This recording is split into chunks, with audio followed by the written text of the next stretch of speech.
crime wave in Gotham. Other breaking news. Water.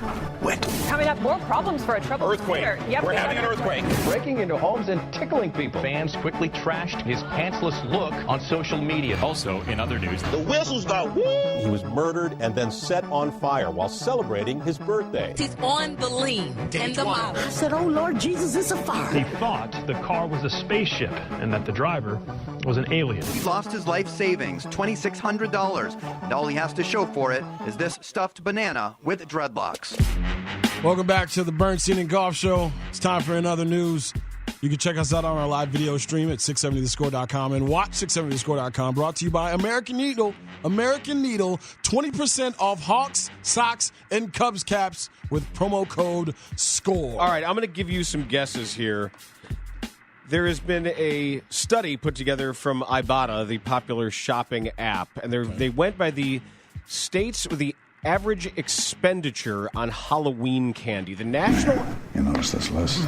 I'm always making lists. All right, the national average is $16.45. $16.45 spent on Halloween candy for by the average person.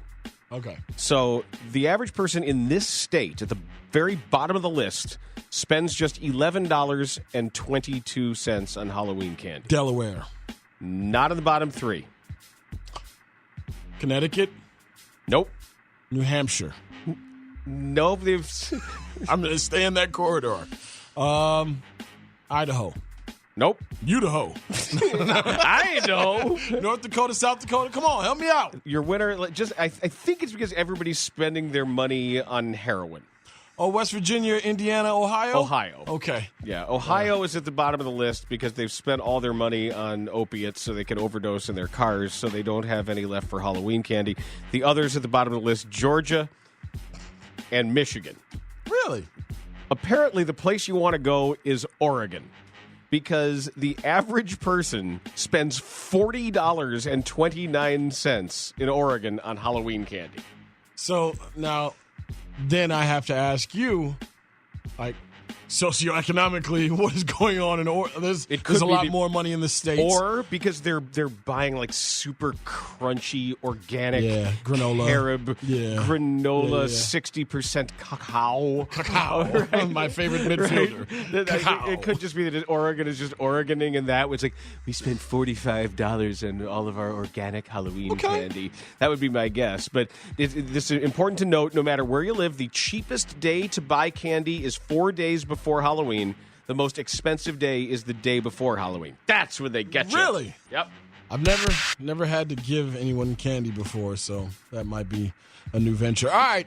This is from Daniel Rappaport, SI.com. Athletes have an unfortunate history of sustaining injuries during their non-sports activities. Oh, no. Trevor Bauer had to have an ALCS start moved back because he cut his finger repairing a drone. Jason Pierre-Paul literally blew off a good portion of his hand with fireworks. Joel Zumaya may or may not have hurt his wrist by playing too much Guitar Hero.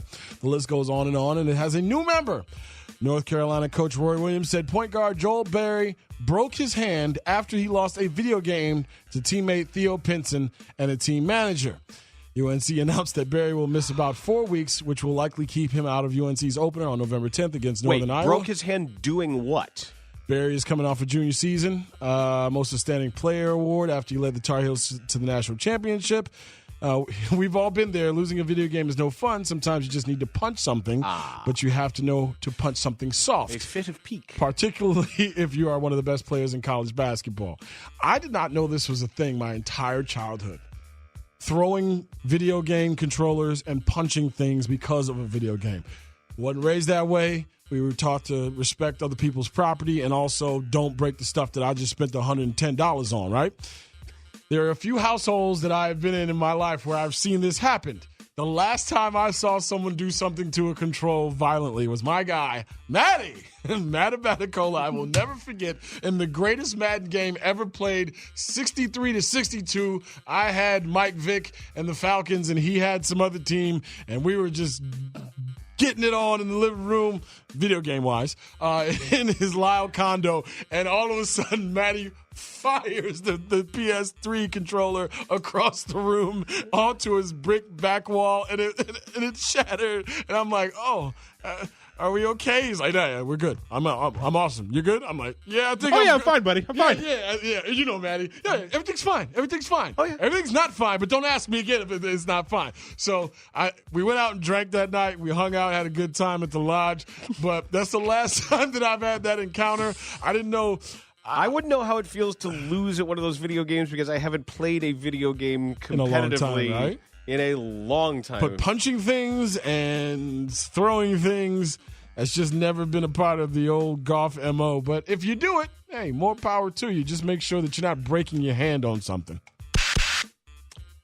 Former NBA guard Ben Gordon was arrested over the weekend and hospitalized for a psychiatric evaluation following a confrontation with a woman, according to a report. A police report stated that officers responded to a call for assistance just after noon on Saturday at Of Our Own, which is a sports rehabilitation clinic in Mount Vernon, Connecticut, Mount Vernon, New York. Yeah, Mount Vernon, New York. That's where he's from. That was opened by Gordon last month. A 31-year-old woman was seen crying and shaking inside the entrance to the building, and she informed police that Gordon had locked her inside and was in the back of the store with a knife. A box cutter. After emergency workers were able to cut through a portion of the glass door to free the woman, a detective found Gordon holding a box cutter. Mm-hmm. The woman said she had an argument with Gordon and demanded to leave, but Gordon locked the door. She told police the 34-year-old then began to destroy and throw everything inside the building, but did not harm her. Gordon was taken into custody, but no charges were filed against him. He was sent to a nearby hospital for a psychiatric evaluation.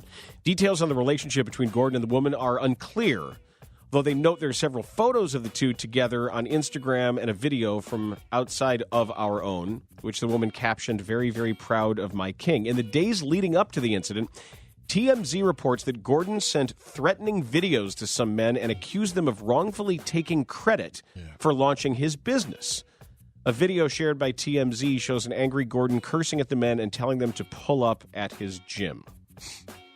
Earlier this year, he was arrested following a bizarre incident at his apartment complex when he lost his temper because he was locked out. So I hope he gets the care he needs. Yeah, this is a guy who, I had a covering kind of relationship with Ben Gordon while it was him and Kirk Heinrich and Luol Deng as the big three for the Bulls, and they were the little sparky team that would give people fits throughout the regular season. Ben was always a quiet dude. You could always tell that there was something underneath there. He never seemed angry, and you don't know anybody by covering him, but being out and around him a couple of times, he never seemed like he was off-kiltered. I don't know what these last few years have done, and I will say this when it comes to mental health. I can only speak for myself, but I feel like, especially in the African-American community with men, mental health isn't taken as seriously as it needs to be. Well, there's also still a stigma that doesn't recognize it as being real. Yeah, exactly. There's a lot of things that go on right now. I won't say the kid's name, but right now, dealing with a situation where a kid who's been around us over the last couple of years is dealing with that on a high school level and doesn't, I guess, want to get the help that he needs. So it sounds like he's become a troubled soul over the last couple of years. You hope that no harm is done to anyone else or himself, because Ben was always, he was always on the up and up. Always seemed like a stand-up guy, but these last few years apparently haven't been treating him well. You just hope, like you said, he gets the help that he needs. All right, Dan, we talked about Jim Boeheim yesterday and about the money that he's getting from shoe companies and was getting from shoe companies. And what's okay in his world and what isn't. Right. And there were a lot of sort of threads of ideas he put out Weirdness. there, none of which made any sense when viewed together. All right, well, check this out. I got a list for you. I got another list, Danny. Got a list. You notice this list, huh? I'm always making lists. Alabama Crimson Tide's coach Nick Saban is college football's highest paid coach. Nick Saban will make more than $11 million this year. This tops USA Today's Sports College Football Coaching Salary Database, which was released today. Saban's compensation includes a $4 million bonus, which Alabama refers to as, quote, contract extension signing incentive. for a single year. It is the most money a coach has made at a public school since USA Today started tracking compensation in 2006. In his first year at Alabama, Saban's salary was $3.5 million behind Oklahoma Sooners coach Bob Stoops. That salary would be $4.1 million today, adjusted for inflation. Rounding out the top 5 salaries in college football. Charlie Weiss has still got to be on the list somewhere. No, he's getting paid by so many different schools. And right? Twinkies. Clemson Tigers coach Dabo Swinney is making $8.5 million. This is the same Dabo Swinney that says he will quit if players ever were compensated on any level. Michigan Wolverines coach Jim Harbaugh is making $7 million.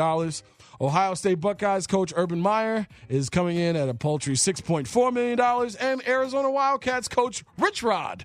I would have never guessed that Rich Rodriguez is in the top 5, but he is making $5.6 million.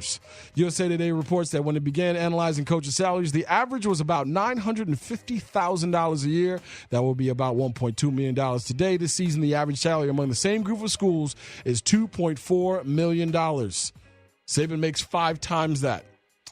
So you still want to say that scholarship money is enough for these kids? I'm not saying he doesn't deserve it. No, not at all. You get what I'm not trying to take his money at all. I guess sometimes like, what is this about the highest paid state employee being a football coach? What does that say? Well, it says everybody in that state cares about their football team being dominant, and they are. It's crazy. Right. It's crazy. I get it. $11 million for Nick Saban. He's never leaving Tuscaloosa. That is in other news.